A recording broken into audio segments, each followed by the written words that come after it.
We operate a major refinery in the Middle East with complex downstream units, including a crude distillation unit that had been offline for years due to aggressive corrosion. Changes in process chemistry created a far more severe operating environment, and the original metallurgy in our atmospheric fractionation and pre-cut columns was no longer suitable.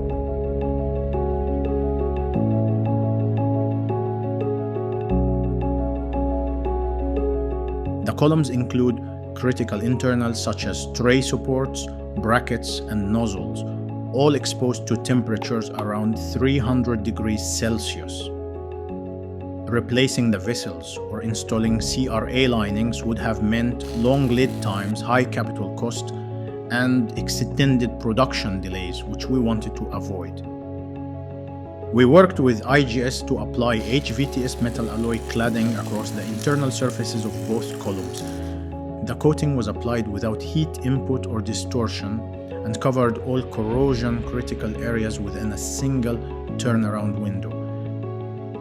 This approach allowed us to restart assets that had been out of service for nearly 10 years. By using HVTS cladding, we restored the columns to service far faster than any replacement option, avoided major capital expenditure, and reduced long-term corrosion risk. The CDU was brought back online safely and on schedule, enabling production to resume without further disruption.